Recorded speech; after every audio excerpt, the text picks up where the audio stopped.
1520-ci ildə İtaliyanı işğal etmək istəyən Sultan Səlim səfərə çıxmamış kürəyinə çıxan Sibandan ölməsi Avropanı rahatlaşdırmışdı. Xüsusilə intibat dövrünü yaşayan Venesiya və başqa İtalyan şəhərlərinin üzərindən böyük yük götürülmüşdü. Avropada kralların dəli adlandırdığı, qarşısı alınması imkansız olan bir fırtınanın xatırladan qorxunc Səlim artıq yoxdur. Onun yerinə isə gənc və sakit təbiətli oğlu Süleyman keçdi. Avropa krallarını sakitləşdirən elçilər deyirdilər ki, Süleymanın dövrü babası 2-ci Bəyazidin dönəmindən daha sakit və daha sülhpərvər olacaqdı. Çünki 26 yaşlı Süleyman ağıllı və sakit davranışları ilə diqqət çəkirdi. O atası kimi dəli deyil və nadir hallarda qəzəbini nümayiş etdirirdi. Süleymanın taxta oturandan Avropa saraylarında bayram edir və aslan öldü yerinə quzu gəldi deyə sevinirdilər. Lakin Avropanın Osmanlı saraylarından olan elçiləri yanılırdılar. Tanrının qamçısı Attiladan sonra Avropa türklər tərəfindən heç bir zaman bu qədər böyük təhdidlə üzləşməyəcəkdi.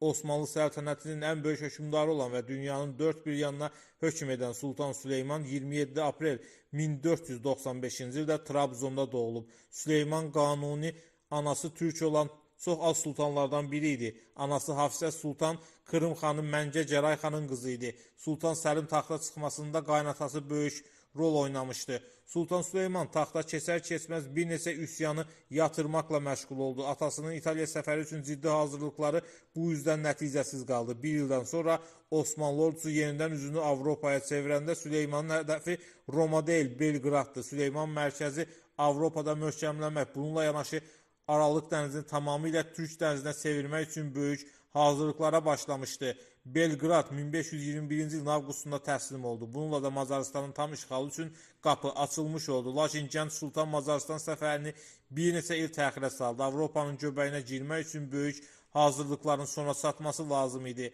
Aralıq dənizi tam olaraq nəzarətdə saxlamaq üçün Rodos adası Süleymanın yeni hədəfidir. Belqrad və Rodos onun ilk fətləri idi və bu fətlər bütün Avropanı ləzzəyə gətirdi.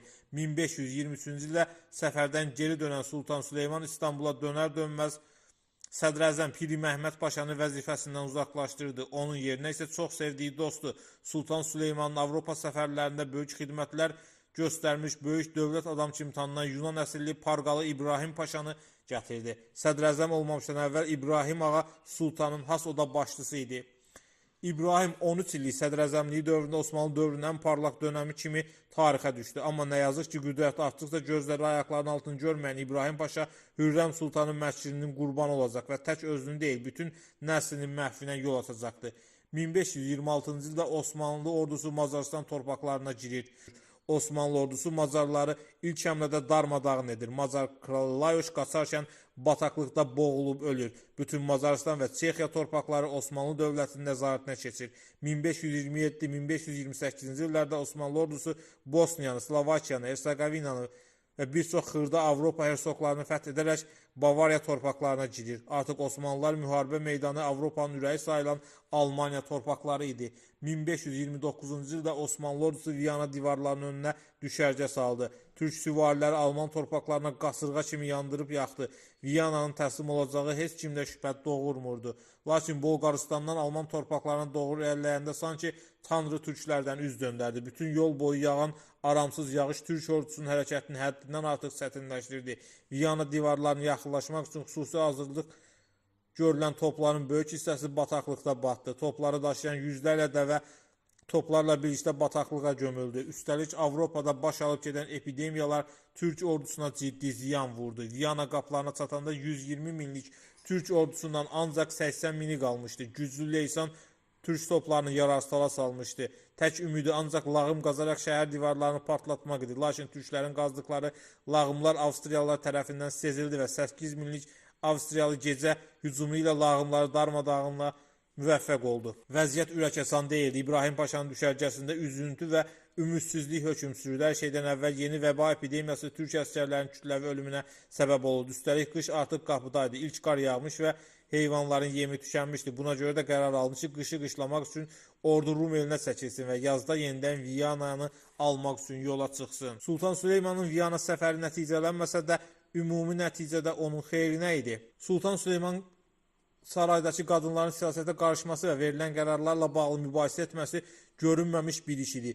Bunu edən ancaq ölüm gözləyirdi. Bu dəyişməz qanunlar Avropalı Roxolana dedikləri Hürrəm Sultanı İstanbuldakı Topkapı Sarayının ayaq basmasına qədər davam elədi. Anastasiyan İstanbul limanındakı qul bazarından Sultan Süleymanın yaxınlarından hesab olunan Rüstəm bəy alır. O gənc, zərif qızı yeni taxta oturmuş sultana hədiyyə etmək, bununla da onun rəğbətini qazanmağı düşünür və hesabında yanılmır.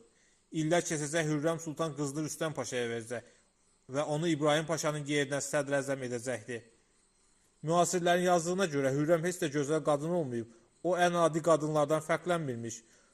Buna görə də 16 yaşlı Xaxol qızının hərəmxanada bütün ilklərdən və dünyanın hər yerindən gətirilən yüzlərlə gözəl arasında Süleyman üçün hansı özəlliyi daşıması hələ də sir olaraq qalır. Bir çoxları yeniyetmə Xaxol qızının həmişə şad Hürrəm olması sultanın qəlbini fəth etdiyi deyilir.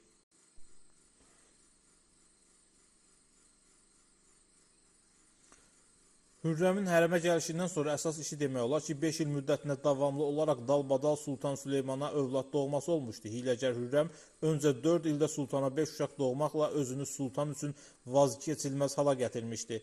Sultan Süleyman 2 dəfə 1548 və 1554-cü ildə özünü şərq hədəflərini reallaşdırmaq üçün Səfəviləri süquta uğratmağa cəhd etmişdi. Lakin hər iki səfərində yenə də yalnız Təbrizi ala bilmiş və əliboş geri dönmüşdü. Təbrizi müdafiə edə bilməyən Təhmasib isə paytaxtı Qəzvinə köçürməklə paytaxtın mühafizəsini təmin etmiş və Süleymanı geri çəkilməz yenə də Vana qədər əraziləri öz nəzarətinə almışdı. 1555-ci ildə imzalanan sülh müqaviləsi ilə Osmanlılar və Səfəvilər arasında 37 illik savaşa son verildi. Müqaviləyə əsasən Şərqi Anadolu tamamilə Azərbaycan taxtına verilmişdi. Yəni, faktiki olaraq 20 ilə yaxın davam edən savaşı Sultan Süleyman uduzmuş və qarşıya qoyduğu hədəflərin heç birini həyata keçirə bilməmişdi. Hürrəmin ulduzu Vəzir İbrahim Paşa ilə ilk zamanlar tutuşmur. Bir dəfə qüdrətli sədr-əzəmlə münasibətləri düzəltmək məqsədilə Hürrəm Sultan İbrahim Paşaya qızılla işlənmiş bir Quran yollayır. Amma Paşa hədiyyəni qəbul etməyib geri göndərir. Bundan sonra hər yerdə İbrahim Paşanın üzdə müsəlman olması və doğulduqdan sonra xristiyan olduğu üçün gizlicə xristiyan dininə ibadət etməsi haqqında şayələr bütün Osmanlı torpaqlarını dolaşmağa başlayır. Paşanın tez-tez Avropadan gəlib elçilərin məclislərində iştirak etməsi də bu şayələri gücləndirir və xalq içində İbrahim Paşadan Gavur adı ilə bəhs edirlər. Üstəlik İbrahim Paşa Osmanlı xanədanını qurmaqda böyük rol oynayan şeyx təkkələri dağıtmağa cəhd edir və dövlətin təkkələrə ayırdığı pul yardımını kəsir. Hətta təkkələrə hücum etməkdən belə çəkinmir. Bu isə təbii olaraq xalq içində əznəbi soylu sədr-əzəmə nifrəti artırır və sultana olan etimadı azaldır. Özünü qoca Osmanlı İmperatorluğunda ikinci şəxs olaraq görən və bir balıqçının oğlu ikən müqəddəs Roma German İmperatoruna bərabər tutulan İbrahim Paşanın Hürrəmin bu xülyalarına tabi olması imkansız idi. Çünki həqiqətən də həyatının son illərində gözləri ayaqlarının altını görməyən İbrahim Paşa özünü Sultan Süleymana tay tuturdu. Fransa elçisinə İbrahim özünü əsl Sultan Süleyman isə bir oyuncaq kimi təqdim edir. Və bu yazışmanın bir hissəsi Rüstəm Paşa vasitəsilə Sultan Süleymanın əlinə gəlib keçir. Sultan Süleyman isə buna göz yuma bilmir. Balıqçı oğlu olan Osmanlının böyük və möhtəşəm sədr-əzəmi Parqal İbrahim yatdığı zaman Sultan Süleymanın fərraşları tərəfindən boğularaq öldürülür. Sultan Süleyman öz dostunu bir xanədən üzvü olaraq qətlə yetirir və paşanın qanı axıdılmır. Bu hadisə 15 mart 1536-cı ildə baş verir. Elə həmin gecə Sultanın əmrinə əsasən paşanın nəslinin davam etməməsi üçün İbrahim Paşa ilə Sultanın bacısı Xədicə Sultandan olan uşaqlar, oğlu Məhəmməd Şah, qızları Fülanə Sultan, Xanım Sultan öldürülür. Həmçinin Parqalının valideynlərinin və İstanbula gətirdiyi başqa qohumlarının da başları vurdurulur. Ərinin və uşaqlarının ölümündən sonra dəli olmaq həddinə əsasən Xədicə Sultan isə çox yaşamır. Davamlı olaraq ağır əsəb sarsıntıları keçirən Sultan Səlimin qızı 2 il sonra ölür. İbrahim Paşanın ölümündən sonra tədricən Osmanlı sarayında bütün hakimiyyət Hürrəmin əlinə keçir. Hürrəm Sultan bu önəmli vəzifəyə biraz əvvəl qızı Mihrimahı verdiyi Rüstəm Paşanı gətirir. Ona görə də Rüstəm Paşanın dövlətin başına gətirilməsindən sonra Hürrəm Sultan ilk iş Mustafanı ortadan qaldırmağı planlaşdırır. Planı Hürrəm Sultan, Rüstəm Paşa və Mihrimah Sultan birlikdə hazırlayırlar. Şahzadə Mustafa hər kəs tərəfindən çox sevilir. Yeniçərilər onun hökmdar olmasını ürəkdən istəyirlər. Şahzadə doğrudan da bir qəhrəmandır. Xalq onu taxta çıxmasını arzulayır. Mustafanın aradan götürülməsi üçün onun üsyan etməsi lazım idi. Hürrəm yaxşı başa düşürdü ki, başqa cür Mustafanı sıradan çıxarmaq mümkün olmayacaq. Lakin Manisadan və Amasyadan faktiki olaraq qovulmasına və haqsızlıqlarla üzləşməsinə baxmayaraq Mustafa atasına qarşı çıxmır və səbirlə öz zamanını gözləyir. Bu Hürrəmi özündən çıxarır. Mustafa onun düşmənlərindən daha ağıllıdır. O bilir ki, Hürrəmi bitirmək üçün tək yolu səbirlə atasının ölümünü gözləməkdir. Mustafanın asi olduğunu sübut etməkdən savayı başqa yolu olmayan Hürrəm plan qurur. Mustafanın sarayındakı casus şahzadənin möhrünü şəklini çəkib Hürrəmə yollayır. Rüstəm Paşa şahzadənin möhrünün eynisini düzəltdir və bundan sonra Mustafanın adından Azərbaycan şahı Təhmasibə məktub göndərilir. Məktubda Mustafa şah atasından devirmək üçün kömək istəyir. Köməyin müqabilində Mustafa Təhmasibə sülh və Qaramana qədər olan əraziləri vəd edir. Eyni tipli məktublar Serbiya kralına da yazılır və məktublara saxla möhür vurulur. 1553-cü ildə Sultan Süleyman Azərbaycan üzərinə yeni səfərə hazırlaşır və Rüstəm Paşa saxta məktubları hökmdara təqdim edir. Süleyman öncə inanmır, amma məktubları ələ keçirənlərin hüzura gətirilməsindən sonra hökmdarın qəzəbi yerə göyə sığmır. Məktubları ələ keçirənləri başları vurulur. Bu Hürrəmi və Rüstəm Paşanın işinə tam yarayır. Ordusu ilə birlikdə Konyaya doğru irəliləyən Sultan Süleyman Mustafanı hüzura çağırır. Onun üçün hazırlanmış böyük tələdən xəbərsiz olan Mustafa atasının ordugahına gəlir. Sultanın çadırının önündə qaydalara zidd olaraq onun silahı aldır. Mustafa içəri keçir və atası ilə görüşür. Qısa sonra istirahət et deyir və Mustafa öz çadırına qısa görüşdən sonra atası ona istirahət et deyir. Mustafa öz çadırına çəkilir. Burada onu 7 dilsiz cəllat gözləyir. Cəllatlar onu boğmaq üçün üstünə atıldıqda silahsız Mustafa aslan kimi çarpışdırmağa başlayır. Cəllatları vurub yerə səran Mustafa çadırından çıxmaq istəyərkən uşaqlıq dostu Zal Mahmudla rastlaşır. Zal əlindəki balta ilə ona doğru gəlir və ya Allah deyərək şahzadəni vurur. Yerə sərilən Mustafanın üstünə cəllatlar tökülür və qanı axan şahzadəni boğurlar. Şahzadənin cəsədi çadırın qapısının önündən asılır və bundan sonra bütün ordugah bir-birinə girir. Şahzadə Mustafanın edamından sonra Hürrəm üçün bütün qapılar açılır. Amma Mustafanın ölümü bütün Osmanlı xanədanına ciddi sarsıntılar yaradır. Xalq içində və dövlət ərkanında böyük nüfuza sahib Süleymanın əsl davamçısı sayılan Şahzadə Mustafa xain planların qurbanı olması sultanın ədalətinin üzərinə ağır kölgə salır. 1559-cu il mayında Hürrəmin ölümündən bir il sonra iki qardaş Konya yaxınlığında üz-üzə gəlir. Savaşın ikinci günü Sultan Səlimin yanında yer alan Lələ Mustafa savaşa qatılmasından sonra Bəyazidin qüvvələri dağıdılır.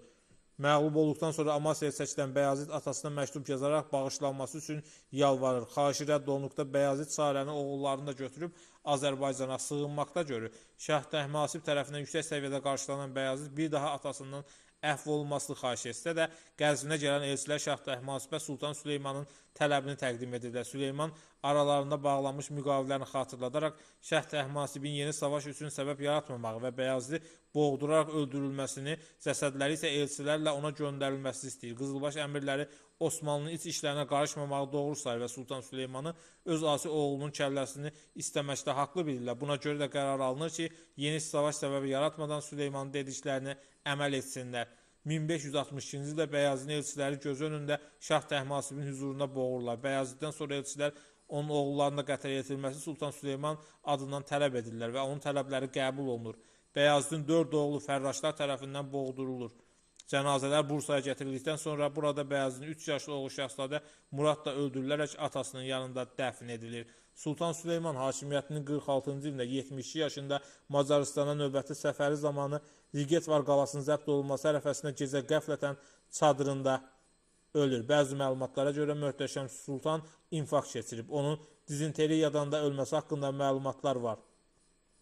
Qanuni ölərkən həmçinin yanında gəzdirdiyi sandığının qəbrə qoyulmasını vəsiyyət edir. Lakin Şeyxülislam qəbrə cənazədən başqa bir şeyin qoyulmasına İslama zidd olduğunu bildirərək vəsiyyətinə əməl olunmasına qarşı çıxır.